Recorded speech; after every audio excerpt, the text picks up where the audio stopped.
Hi dears, it's me Adarsh from Mama Solution. ഇനി എന്തിന് വേറെ സൊല്യൂഷൻ. മക്കളെ, ഇന്ന് ഞാൻ വന്നിരിക്കുന്നു നോക്കിയോ 20 മാർക്ക്. നിങ്ങൾക്ക് ഈ വീഡിയോ മുഴുവനായിട്ട് കണ്ടു കഴിഞ്ഞാൽ നിങ്ങൾക്ക് ലഭിക്കാൻ പോകുന്നത് 20 മാർക്കാണ്. ഷുവർ ആയിട്ടുള്ള കാര്യമാണ്. കാരണം ഇതിൽ ഡിസ്കസ് ചെയ്യുന്ന ഓരോ ചോദ്യങ്ങളും നിങ്ങളുടെ എക്സാം പേപ്പറിൽ നിങ്ങൾ കണ്ടിരിക്കും. അത്രയും ഇമ്പോർട്ടൻ്റ് ആയിട്ടുള്ള, അത്രയും ഷുവർ ആയിട്ടുള്ള ക്വസ്റ്റ്യൻസ് ആണ് നമ്മൾ ഇനി ഡിസ്കസ് ചെയ്യാൻ പോകുന്നത്. അപ്പോൾ അവസാനം വരെ കാണുക, നിങ്ങളുടെ കൂട്ടുകാർക്ക് ഷെയറും ചെയ്ത് കൊടുക്കുക, കാരണം അവർ പഠിക്കട്ടെ അല്ലേ. അപ്പോൾ നമുക്ക് ഒന്നാമത്തെ ക്വസ്റ്റ്യനിലേക്ക് പോവാം. നോക്കിക്കോ.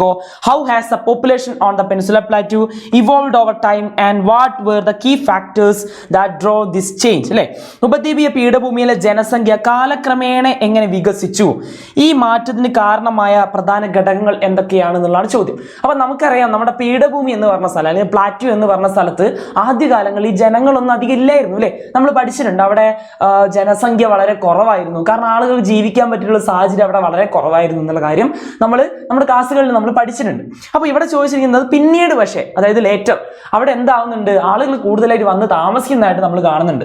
അതെന്താണ് അതിന്റെ കാരണം എന്നുള്ളതാണ് നമ്മളിവിടെ കൃത്യമായിട്ട് എഴുതി വെക്കേണ്ടത്. അതിനൊരൊറ്റ കാരണമാണുള്ളത്.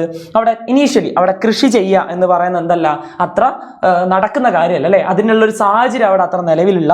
അതുകൊണ്ട് തന്നെ അവിടെ ജനസംഖ്യ എന്തായിരുന്നു, വളരെ കുറവായിരുന്നു എന്നുള്ള കാര്യം ആദ്യം നിങ്ങൾ എന്ത് ചെയ്യുക, മെൻഷൻ ചെയ്ത് പറയുക. അത് കഴിഞ്ഞിട്ട് ഇതിന്റെ റീസണിലേക്ക്, പിന്നീട് എങ്ങനെയാണ് അവിടെ പോപ്പുലേഷൻ ഡെൻസിറ്റി കൂടിയത്, ജനസാന്ദ്രത കൂടി വന്നത്, ജനങ്ങൾ കൂടുതലായിട്ട് വന്നിട്ടുള്ളത്, അവിടെ സിറ്റികൾ ഫോം ചെയ്തത് എന്തുകൊണ്ടാണ് എന്നുള്ളതിന്റെ കാരണം പിന്നീട് നിങ്ങൾ എഴുതാൻ നോക്കുക. എന്തായിരിക്കും അതിന്റെ കാരണം? ഖനികൾ അല്ലെ, മൈനിങ് ആണ്.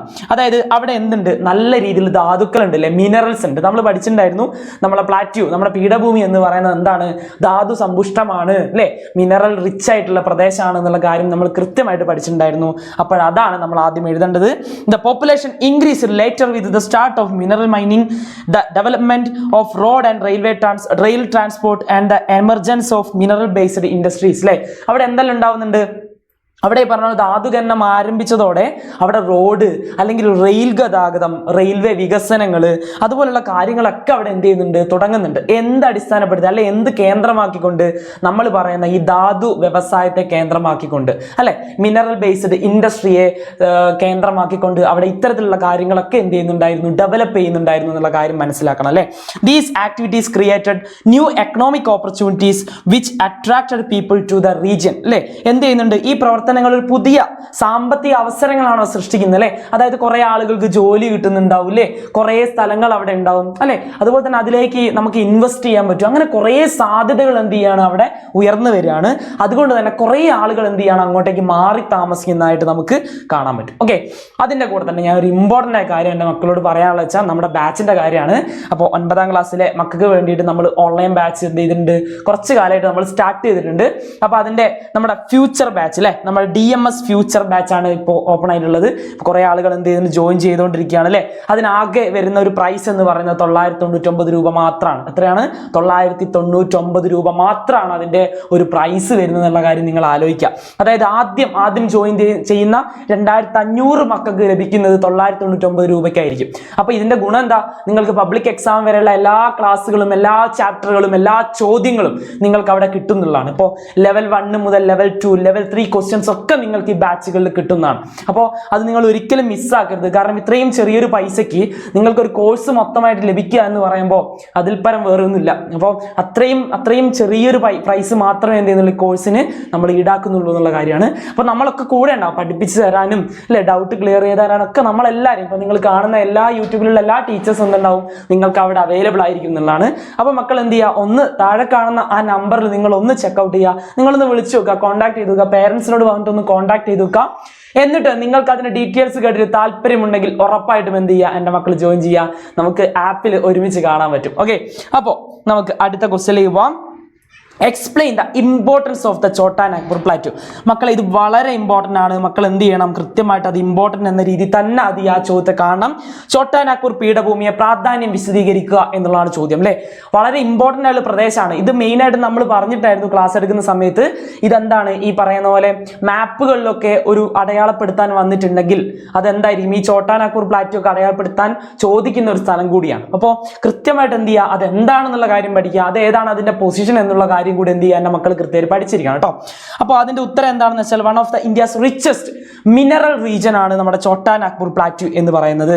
അപ്പോൾ അത് കൃത്യമായിട്ട് മനസ്സിലാക്കുക. ഇന്ത്യയിലെ ഏറ്റവും സമ്പന്നമായ ധാതു പ്രദേശങ്ങളിൽ ഒന്നാണ് നമ്മുടെ ഛോട്ടാ നാഗ്പൂർ പ്ലാറ്റ്യൂ എന്ന് പറയുന്നത്.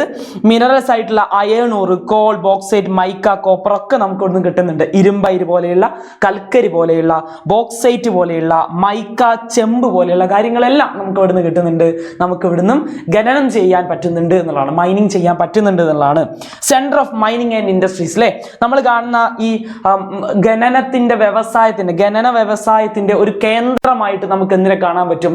നമുക്ക് ഈ ഛോട്ടാ നാഗ്പൂർ പ്ലാറ്റ്യൂവിനെ നമുക്ക് കാണാൻ പറ്റും, ഛോട്ടാ നാഗ്പൂർ റീജിയനെ നമുക്ക് കാണാൻ പറ്റും എന്നുള്ളതാണ്. ലാസ്റ്റ് നമ്മുടെ known as the heart land of minerals അല്ലേ, എപ്പോഴും നമ്മൾ പറയുന്നതാണ് എന്താണ്, ഇത് ധാതുക്കളുടെ ഒരു ഹൃദയ ഭൂമിയാണ് എന്ന പേരിൽ ഇത് അറിയപ്പെടുന്നുണ്ട്. കാരണം അത്രത്തോളം റിച്ച് ആണ് എന്നുള്ളതാണ് അല്ലേ, അത്രത്തോളം ധാതുക്കൾ നമുക്ക് അവിടെ കാണാൻ പറ്റുന്നതാണ്. അതും എൻ്റെ മക്കൾ എന്ത് ചെയ്യുക, കൃത്യമായിട്ടൊന്ന് മനസ്സിലാക്കി വെക്കുക. അടുത്ത ചോദ്യമാണ് differentiate between GDP and GNP അല്ലേ. GDPയും GNPയും എന്നിവ തമ്മിലുള്ള വ്യത്യാസം എന്ത് ചെയ്യുക, അത് രേഖപ്പെടുത്തുക എന്നുള്ളതാണ് പറഞ്ഞിട്ടുള്ളത്. അപ്പോൾ GDPയും GNPയും തമ്മിൽ എന്തുണ്ട്, ഒരു രീതിയിൽ വ്യത്യാസം നമ്മൾ കാണാൻ പറ്റും. നമുക്ക് അത് കൃത്യമായും അറിയാം. അത് അറിയുന്ന ആളുകൾക്ക് അല്ലേ GDP എന്താണ് GNP എന്താണ് നോക്കുന്ന സമയത്ത് അതിനൊരു കൃത്യമായൊരു ബൗണ്ടറി നമുക്ക് കൃത്യമായിട്ട് കാണാൻ പറ്റും. അതെന്താണെന്നുള്ളതാണ് നമ്മൾ ചോദിക്കുന്നത് അല്ലേ. എന്താണ് GDP നോക്കിയാൽ മതി. എന്താ GDP എന്ന് പറയുമ്പോൾ ഒരു രാജ്യത്തിന്റെ ആഭ്യന്തര അതിർത്തിക്കുള്ളിൽ, ഡൊമസ്റ്റിക് ടെറിട്ടറിക്കുള്ളിൽ ഉണ്ടാകുന്ന value of all final goods and services ആണ് അല്ലേ, produced within the domestic territory of A country അല്ലേ. ഒരു രാജ്യത്തെ ആഭ്യന്തര അതിർത്തിക്കുള്ളിൽ ഉൽപ്പാദിപ്പിക്കുന്ന എല്ലാ അന്തിമ സാധനങ്ങളുടെയും സേവനങ്ങളുടെയും ആകെ മൂല്യത്തെയാണ് നമ്മൾ GDP എന്ന് പറയാം. അപ്പോൾ അവിടെ ഒരു കാര്യം പ്രത്യേകമായിട്ട് വന്നിട്ടുണ്ട്. എന്താ, ഒരു രാജ്യത്തിന്റെ ഡൊമസ്റ്റിക് ടെറിട്ടറി അല്ലേ, അവിടെ വന്നിട്ടുണ്ട് അതിർത്തി, ആഭ്യന്തര അതിർത്തി എന്നൊരു കാര്യം വന്നിട്ടുണ്ട്. അതാണ് GDPയെ വേർതിരിക്കുന്നത്. GNP എന്ന് പറയുമ്പോൾ നിങ്ങൾ അവിടെ നോക്കിക്കോ, അതായത് GNP എന്ന് പറയുന്നത് അവിടെ എന്താണ്, GDP പ്ലസ് വിദേശത്ത് ജോലി ചെയ്യുന്ന ഇന്ത്യക്കാരുടെ വരുമാനം കൂടി അവിടെ ഉൾപ്പെടുന്നുണ്ട്.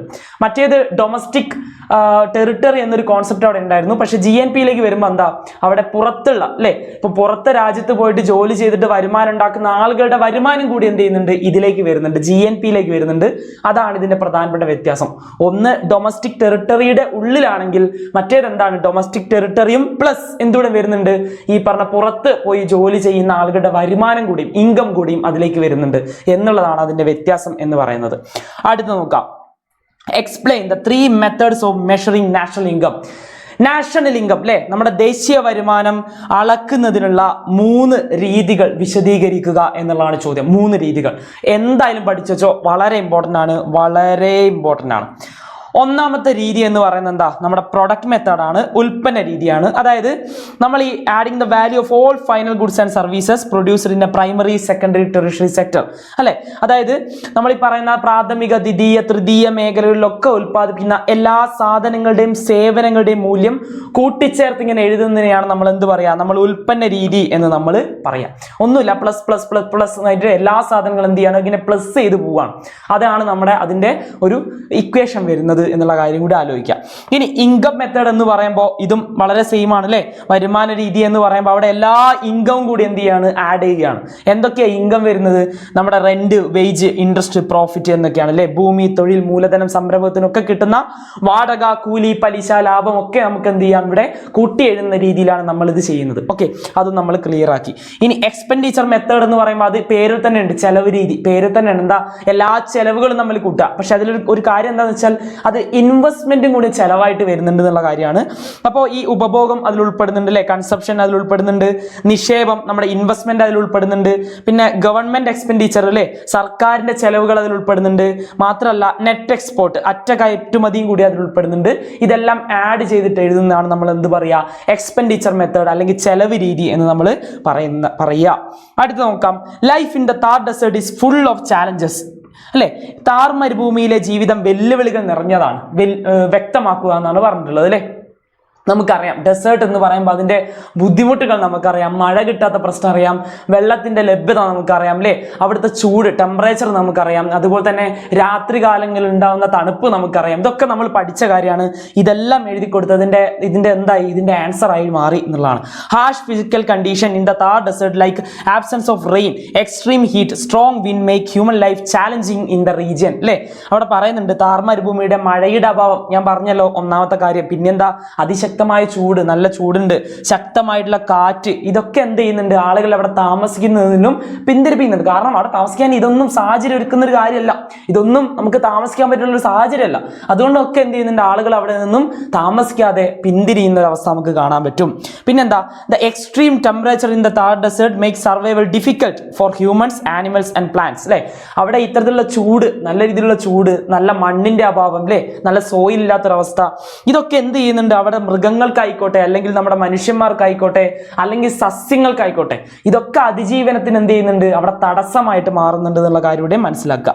പിന്നെന്താ, temperature reaching up to the 50 degree celsius during, അല്ലെ, summer lead to acute water scarcity. അല്ലെ, വേനൽക്കാലത്ത് എന്ത് ചെയ്യുന്നുണ്ട്, താപനില 50 ഡിഗ്രി സെൽഷ്യസ് വരെ ഉയരുന്നത് കൊണ്ട് അവിടെ രൂക്ഷമായിട്ടുള്ള ജലക്ഷാമത്തിന് വേഗം അത് നയിക്കുന്നുണ്ട്. അല്ലെ, വലിയ ജലക്ഷാമം അവിടെ നേരിടുന്നുണ്ട് അവർ. പിന്നെന്താ, a good network of roads is not possible in desert.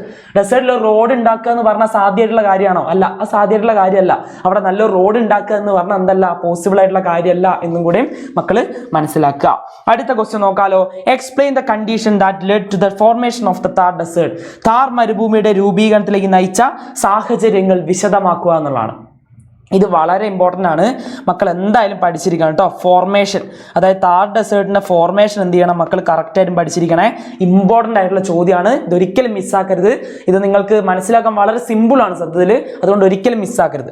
2 കാര്യങ്ങളാണ് അവിടെ ഉള്ളത്. അതായത് ഒന്നാമതായിട്ട് നമ്മുടെ തെക്ക് പടിഞ്ഞാറ് മൺസൂണിന് 2 ശാഖകളുണ്ട്, അല്ലെ. നമ്മുടെ സൗത്ത് വെസ്റ്റ് മൺസൂണിന് 2 ബ്രാഞ്ചുകൾ ഉണ്ട് എന്നുള്ള കാര്യം നമ്മൾ ഓൾറെഡി പഠിച്ചിട്ടുണ്ട്. അത് മാത്രം ഒന്ന് മനസ്സിലാക്കി കഴിഞ്ഞാൽ ഇത് ഈസിയാണ്. അപ്പോൾ 2 ശാഖകളുണ്ട്. ഒന്ന് എന്ന് പറയുന്നത് എന്താണ്, അറേബ്യൻ സീ ബ്രാഞ്ച് ആണ്, അല്ലെ, അറബിക്കടലിന്റെ ബ്രാഞ്ചാണ്. രണ്ടാമത് എന്ന് പറയുന്ന ബേ ഓഫ് ബംഗാളിന്റെ ഒരു ബ്രാഞ്ചാണ്, അല്ലെ, ബേ ഓഫ് ബംഗാൾ, നമ്മുടെ ബംഗാൾ ഉൾക്കടലിന്റെ ഒരു ശാഖയാണ്. ഇത് രണ്ടും നമുക്ക് എന്ത് ചെയ്യുന്നുണ്ട്, മഴ ലഭിക്കാൻ കാരണമാകുന്ന 2 മൺസൂൺ കാറ്റുകളാണ് എന്നുള്ള കാര്യം മനസ്സിലാക്കുക. ഇതാണ് ആദ്യം മനസ്സിലാക്കേണ്ട കാര്യം. ഇനി എന്താ സംഭവിക്കുന്നത്, താർ ഡെസേർട്ടിൽ എന്തുകൊണ്ടാണ് ഇതുകൊണ്ട് മഴ കിട്ടാത്തതെന്ന് ചോദിച്ചാൽ, നമ്മൾ ഈ പറയുന്ന സൗത്ത് വെസ്റ്റ് മൺസൂൺ എന്ത് ചെയ്യുന്നു, അത് ഈ പറയുന്ന പോലെ ഈ നമ്മുടെ അറേബ്യൻ സീ ബ്രാഞ്ച് എന്ത് ചെയ്യുന്നു, അറേബ്യൻ സീ ബ്രാഞ്ച് ഇതുപോലെ തന്നെ കടന്നു ചെന്നിട്ട് ഗുജറാത്തിന്റെ ഭാഗത്തൂടെ കയറിയിട്ട് അരാവല്ലി മൗണ്ടൻസിന്റെ, അരാവല്ലി പർവ്വതനിരയുടെ സമാന്തരമായിട്ട് അങ്ങ് പോവുകയാണ്. അതെങ്ങോട്ടേക്ക് കടക്കുന്നില്ല, താർ ഡെസേർട്ടിലേക്ക് കടക്കുന്നില്ല. അതാണ് ഒന്നാമത്തെ കാരണം. ഇനി രണ്ടാമത്തെ ബ്രാഞ്ച് ബേ ഓഫ് ബംഗാളിന്റെ ബ്രാഞ്ച്, അല്ലെ, ബംഗാൾ ഉൾക്കടലിന്റെ ബ്രാഞ്ച്, അതിങ്ങനെ വരുന്നുണ്ട്. ഹിമാലയത്തിന്റെ ഒക്കെ ഒരു ഹിമാലയൻ മൗണ്ടൻസിന്റെ, ഹിമാലയൻ പർവ്വതനിരയുടെ ഒരു ഭാഗമായിട്ട് സമാന്തരമായിട്ട് അതിങ്ങനെ പോകുന്നുണ്ട്. നേരെ എങ്ങോട്ടേക്കാണ് ലക്ഷ്യം വെക്കുന്നത്, താർ ഡെസേർട്ടിലേക്ക് തന്നെയാണ് ലക്ഷ്യം വെക്കുന്നത്. പക്ഷേ അവിടെ ആര് തടസ്സമായിട്ടുണ്ട്, നമ്മുടെ അരാവല്ലി മൗണ്ടൻസ് തടസ്സമായിട്ട് നിൽക്കുന്നുണ്ട്. അപ്പൊ അങ്ങനെ നിൽക്കുന്നത് കൊണ്ട് തന്നെ എന്ത് ചെയ്യുന്നില്ല, ഈ കാറ്റ് എങ്ങോട്ടേക്ക് എത്തുന്നില്ല, താർ ഡെസേർട്ടിലേക്ക് എത്തുന്നില്ല. അങ്ങനെ മഴ കിട്ടാതെ എന്തായി മാറുന്നു, അവിടെ ജലക്ഷാമം നേരിടുന്നു.